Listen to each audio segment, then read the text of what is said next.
Marwari media आप देख रहे हैं। आज हो गई है 7 मार्च 2023, मंगलवार का दिन है और हिंदू तिथि के अनुसार फाल्गुन माह के शुक्ल पक्ष की पूर्णिमा तिथि है। सबसे पहले तो आप सभी मित्रों और आपके पूरे परिवार को होली की हार्दिक शुभकामनाएं। होली के अवसर पर ईश्वर से यही कामना करता हूं कि होली आपके जीवन में अनेक सफलताएं एवं अपार खुशियां लेकर आए। अब एक नजर डाल लेते हैं देश और प्रदेश की बड़ी खबरों पर। शुरुआत कर देते हैं बड़ी खबर के साथ। होली से पहले राजस्थान सरकार ने संविदा पर नौकरी कर रहे अध्यापकों के हित में बड़ा फैसला लिया है। सरकार ने ग्राम पंचायत सहायकों, शिक्षा कर्मियों, पैरा टीचर्स और मदरसा पैरा टीचर्स के मानदेय में वृद्धि के प्रस्ताव को स्वीकृति दी है।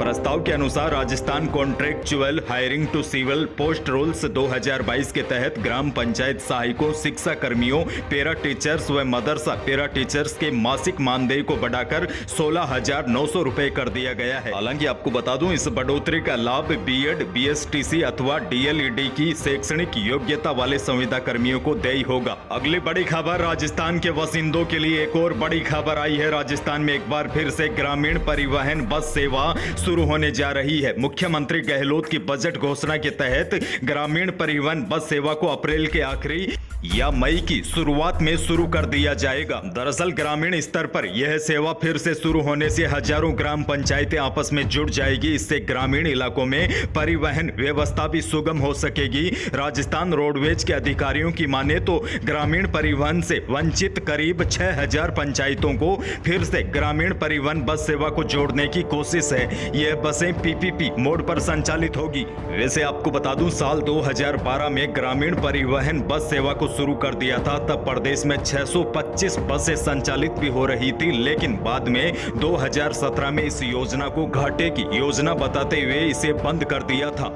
और अब एक बार फिर से ग्रामीण परिवहन बस सेवा जल्द शुरू होने जा रही है। बहरहाल आगे बढ़ते हैं चूरू जिले से बड़ी खबर। चूरू जिले के एक निजी चिकित्सालय गंगाराम हॉस्पिटल में एक विचित्र बच्ची का जन्म हुआ। इस बच्ची के 4 हाथ और 4 पैर थे। हालांकि जन्म के 20 मिनट के बाद ही विचित्र दिखने वाली नवजात की मौत हो गई। और हैरान कर देने वाली बात यह भी है, नॉर्मल डिलीवरी से बच्ची का जन्म हुआ। हालांकि पहले सोनोग्राफी करवाई गई थी, उससे कंफर्म हो गया था कि नवजात सामान्य नहीं है। डॉक्टरों के अनुसार जन्म के समय नवजात की सांसें चल रही थी, लेकिन करीब 20 मिनट के बाद नवजात की सांसें रुक गई। अगली बड़ी खबर राजधानी जयपुर से बहुत बड़ी खबर। होली पर लग गया लुटेरों का जैकपॉट। सुबह खुलते ही लूट कर ले गए बैंक। लुटेरों के हाथ लगा भारी माल। जयपुर से बड़ी खबर है, बैंक खुलने के 45 मिनट में ही पिस्टल लेकर घुसे 2 बदमाश 10 लाख रुपए लूट कर ले गए। लुटेरे बैंक के स्वीपर की बाइक लेकर फरार हो गए। वारदात सोमवार को श्यामनगर इलाके में डीएस चौराहे पर स्थित इंडियन ओवरसीज बैंक में हुई। बताया जा रहा है कि घटना के वक्त बैंक में 50 लाख रुपए कैश था। पूरी वारदात सीसीटीवी कैमरे में कैद हो गई है। आगे बढ़ते हैं, क्योंकि होली के मौके पर मौसम को लेकर भी बड़ी अपडेट आ चुकी है। क्योंकि एक बार फिर प्रदेश के मौसम में बदलाव देखने को मिल सकता है। मौसम विभाग के अनुसार 28 जिलों का मौसम पलट सकता है। बारिश ओलों के साथ कहीं कहीं पर आंधी भी चलने की आशंका है। आज 7 मार्च को कोटा, उदयपुर संभाग के अलावा बीकानेर और जोधपुर संभाग में भी मौसम बदलेगा और कहीं कहीं पर आंधी चलेगी। 8 मार्च को अजमेर, जयपुर, भरतपुर और कोटा संभाग में बारिश के साथ कहीं कहीं पर ओलावृष्टि भी हो सकती है।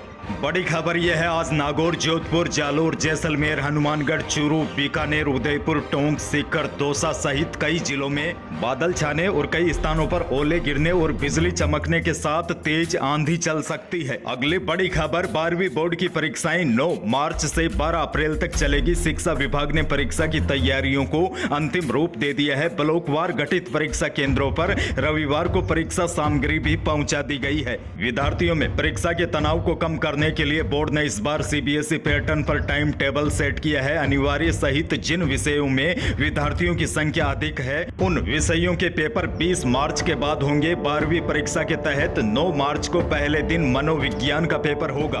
बड़ी खबर यह है, कड़ी सुरक्षा के बीच ब्लॉकवार गठित परीक्षा केंद्रों पर रविवार को परीक्षा सामग्री पहुंचा दी गई है। प्रदेश की एक और बड़ी खबर, पिछले 7 दिनों से जयपुर में अपनी मांगों को लेकर धरना दे रही पुलवामा शहीद की वीरांगनाएं रोती हुई सचिन पायलट के यहाँ पहुंची। पायलट ने वीरांगनाओं के आंसू पहुंचे, खाना खिलाया और उनकी बात को सुना। इसके बाद पायलट ने कहा कि जिन लोगों ने हमारे लिए शहादत दी, उनकी वीरांगनाओं की अगर कोई मांग नियमों के तहत पूरी नहीं हो रही है तो प्रावधान को बदला जा सकता है।